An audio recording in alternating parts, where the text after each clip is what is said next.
The first sign that something was wrong wasn't the machine or the data or the equations on the screen. It was the timestamp. At exactly 2:17 a.m., the atomic clock in a secured research facility outside Geneva recorded a signal that technically should not have existed yet. The timestamp was valid. The formatting was correct. The encryption keys matched internal systems. But the date was wrong. It was stamped 42 years in the future. At first, the engineers assumed it was a synchronization error. Atomic clocks drift by nanoseconds, not decades, but errors happen. Someone restarted the system. Someone else checked the backup logs. Then a third engineer noticed something that made the room go quiet. The signal wasn't random noise. It was structured.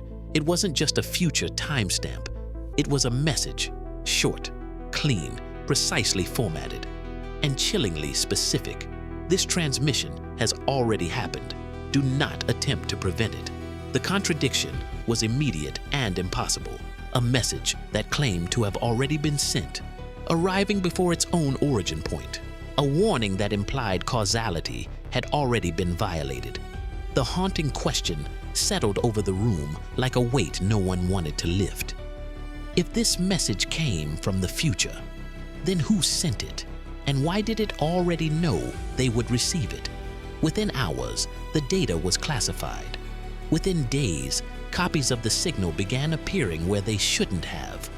Not leaked, not hacked, embedded. A physicist in Tokyo found the same timestamp hidden in cosmic background radiation data. A linguist in Peru discovered a matching numerical sequence carved into a stone tablet cataloged decades earlier but never translated. An astronomer in Chile identified a pulsar emitting a micro-delay pattern that mirrored the signal's rhythm exactly. None of these researchers knew each other. None were looking for time travel. Yet they were all staring at the same anomaly, manifesting through entirely different disciplines, as if reality itself had decided to leave breadcrumbs. Textbooks tell us that time moves forward, that cause precedes effect, that entropy increases, never reverses. But history, when examined without comfort or narrative bias, doesn't behave so politely. There are moments in the archaeological record where knowledge appears fully formed. Technologies emerge without prototypes. Calendars align with astronomical precision that should have required centuries of observation. And then, just as suddenly, the knowledge disappears. In ancient Babylon, clay tablets describe planetary cycles accurate to within minutes of modern calculations. The Maya tracked Venus with precision that rivals contemporary astronomy, yet lacked metal tools. In India, texts describe atomic division thousands of years before microscopes existed. These are often explained away as coincidence, metaphor, or later reinterpretation, but there is a quieter pattern most people never learn. These bursts of advanced knowledge tend to appear after periods of collapse, after civilizations fall, after records are lost, and sometimes embedded in those moments are warnings. At Göbekli Tepe, massive stone pillars were erected over 11,000 years ago by hunter-gatherers who were not supposed to be capable of organizing such construction. The site shows evidence of deliberate burial, as if someone wanted it preserved, not abandoned. Etched into one of the pillars is a symbol that matches a modern astronomical alignment, marking a catastrophic cosmic event around 10,900 BCE, an event scientists now associate with the Younger Dryas, a sudden climate reversal likely triggered by extraterrestrial impact, a message in stone, left behind, waiting to be understood. Across the Atlantic, in the ruins of Tiahuanaco, stone blocks weighing hundreds of tons are fitted together with seams so precise they resist blades. The site sits at an altitude where sustaining a large population should have been impossible. Local legends claim the city existed before the sun took its current path across the sky. In Egypt, the Great Pyramid's internal shafts align not to stars visible at the time of construction, but to positions those stars held thousands of years earlier. This is dismissed as symbolic, but symbols do not require mathematical accuracy down to arcseconds. Symbols do not predict. As the researchers comparing the Geneva signal began quietly communicating through back channels, an unsettling realization emerged. The same timestamp appeared repeatedly in unrelated datasets, always paired with anomalies that suggested prior knowledge of future events. Ice core samples from Greenland showed isotopic disturbances aligned with sudden climate shifts, each preceded by markers in geological layers that suggested preparation. Sediment layers indicated floods arriving where defensive structures had already been erected. Human migration patterns showed movements away from coastlines centuries before sea levels rose. It was as if someone, somewhere, already knew what was coming. The forbidden explanation wasn't aliens. That was too simple, too external, too comforting. The more disturbing possibility was this. What if the warnings were human, not from the past, but from the future? Time travel is usually imagined as machines, portals, glowing tunnels, but physics allows for quieter violations. Information can move without matter. Causality can loop without breaking space-time, open like a door. Under certain conditions, quantum systems allow effects to influence probabilities backward along their own timelines. Patterns, signals hidden in places where they wouldn't be questioned. What if time travel wasn't about visiting the past, but editing the probability of outcomes? The anomalies began forming a system. Astronomical alignments encoded into architecture, myths that preserve disaster memory without dates, symbols repeated across continents like a shared language stripped of context, technological leaps appearing where survival required them most. Every collapse followed by a gift, every gift followed by forgetting. Then came the twist that broke the internal consensus. One of the Geneva researchers, running a predictive simulation using the timestamp as an anchor, noticed something impossible. The model suggested that the signal's arrival wasn't the first instance of interference. It was the last. According to the projection, the anomaly stopped after the year 2049. No more warnings, no more corrections, no more probability nudges. Civilization continued uninterrupted, right up until it didn't. The simulation ended in a future where humanity didn't collapse gradually. It ended abruptly, globally, without recovery. The warning wasn't about preventing disaster. It was about preserving knowledge long enough for something else to happen. That realization reframed everything. The ancient builders weren't recipients of future wisdom. They were participants in a relay, preserving fragments of understanding across cycles. Knowing full continuity was impossible. Civilizations weren't failing. They were resetting intentionally, preserving only what could survive. Stone, myth, math. The haunting implications settled in. If the warnings stop in the future, then whatever comes next cannot be corrected. And that raises the question no one in the room was willing to say out loud. What event is so final that even time travelers chose not to interfere? The models didn't predict a single apocalypse. They predicted silence. After 2049, the data didn't show war, asteroid impact, runaway climate collapse, or nuclear extinction. It showed something far more unsettling, a gradual flattening of human unpredictability.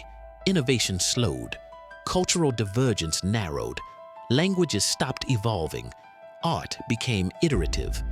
Technology advanced, but only along pre-approved paths. Humanity didn't die, it stabilized. And in doing so, it lost something essential. The future projection suggested that after a certain threshold, human civilization entered what the simulation called a closed causal loop. No collapses, no dark ages, no resets, just continuity, perfect continuity. And paradoxically, that continuity erased the very conditions that had once allowed humanity to survive existential threats. The ancient gaps weren't failures, they were pressure valves. Collapse forced decentralization, knowledge scattered into myth, craft, ritual, and symbol. When centralized systems failed, fragments survived in places too insignificant to erase. Farmers, priests, stonemasons, navigators, oral historians. Collapse prevented total loss by preventing total control. The future, however, had solved collapse, and in doing so, it had solved humanity. The researchers realized the warnings embedded in history weren't instructions to save civilizations. They were instructions to prevent permanence, to avoid a single uninterrupted timeline where all knowledge, all systems, all decision-making became centralized and optimized beyond resilience. Time travel, if it existed, wasn't about changing events. It was about maintaining chaos. Not will happen, already happened. The future that sent it no longer existed by the time it arrived, which meant the message wasn't trying to prevent collapse. It was trying to ensure one. That was when the motive changed. Up until now, the assumption had been that future humans were benevolent guardians, nudging the past to avoid catastrophe. But the data suggested something colder, more calculated. The future wasn't trying to save its past. It was trying to escape it. If a civilization reaches a point where time itself becomes rigid, where every outcome is optimized and no divergence remains, then time travel stops being possible. Not because of physics, but because of determinism. There are no branches left to move into. Time travel requires uncertainty. That reframed the ancient symbols entirely. The repeated flood myths weren't literal accounts of water. They were metaphors for systemic reset. Knowledge washed away, survivors carrying fragments. The serpent wasn't an alien teacher.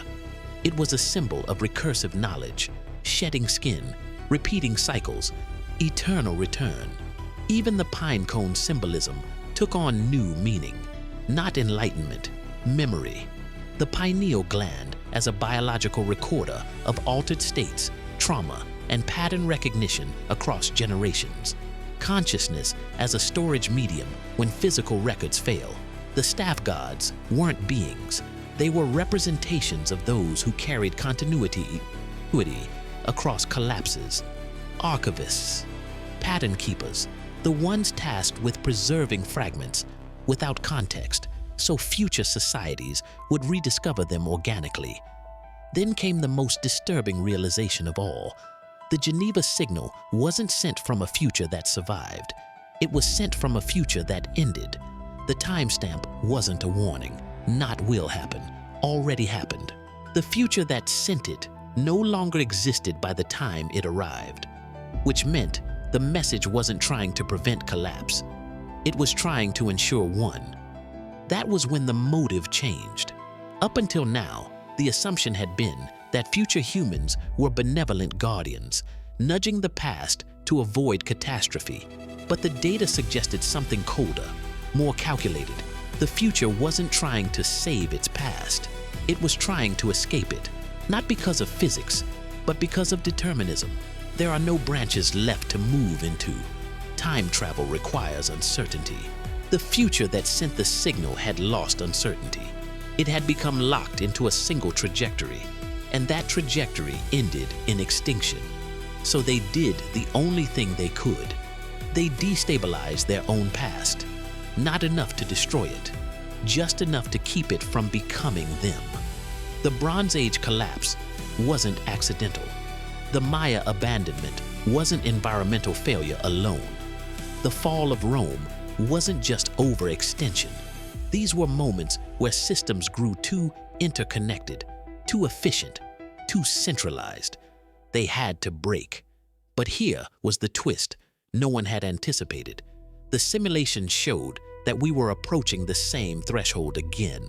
Global communication, algorithmic governance, predictive modeling, optimization of human behavior, supply chains without redundancy, AI-driven decision-making, reducing uncertainty, Cultural convergence accelerated by networks that erased isolation.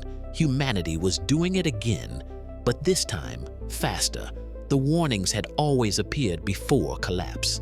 But now, something had changed. The anomalies were becoming more explicit. Not symbols, not myths, but signals. Fast radio bursts repeating with mathematical regularity. Interstellar objects accelerating without propulsion. Statistical anomalies in quantum experiments showing retrocausal interference. Machine learning models producing solutions before being trained on the relevant data.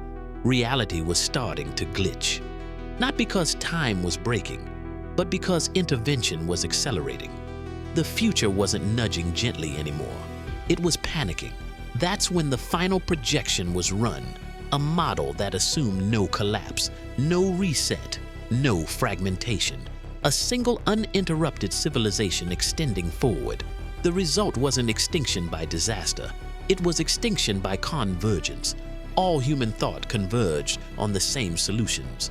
All cultures optimized toward the same values. All risks mitigated, all unpredictability removed. Eventually, humanity became perfectly stable and perfectly fragile. When the unexpected arrived, there was no room to adapt, no myths to reinterpret, no decentralized knowledge, no cultural diversity to generate alternative responses. The collapse wasn't dramatic, it was instant and irreversible. The future had learned the wrong lesson. They thought survival required control. The past knew survival required forgetting. The past knew survival required forgetting. And now the burden had shifted. The time travelers weren't heroes or villains. They were archivists, trying to teach a species something it refuses to learn. That progress without collapse is not progress. It is stagnation wearing the mask of success. The final anomaly appeared 3 days after the Geneva team reached consensus. Same encryption, same future timestamp, but shorter. If you understand this, do nothing. No explanation, no threat, no reassurance, just an instruction that felt less like guidance and more like resignation. Because if humanity truly understood the pattern, it wouldn't try to stop collapse. It wouldn't try to unify everything. It wouldn't try to preserve itself perfectly. It would allow fragmentation, its preservation at all costs. And that leads to the last, unresolved question. If time travel exists only to prevent permanence, if collapses are intentional resets, if the future is sabotaging the past to escape determinism, then what happens when humanity finally refuses to collapse? And if this time the warning fails, some questions don't come with clear answers. Some stories don't end, they linger. What matters is not what we think we know, but what we're willing to question. If this story made you pause, reflect, or look at the world a little differently, then it's done its job. Thank you for watching. If you enjoy thoughtful stories grounded in reality, curiosity, and careful analysis, subscribe to the channel and turn on notifications.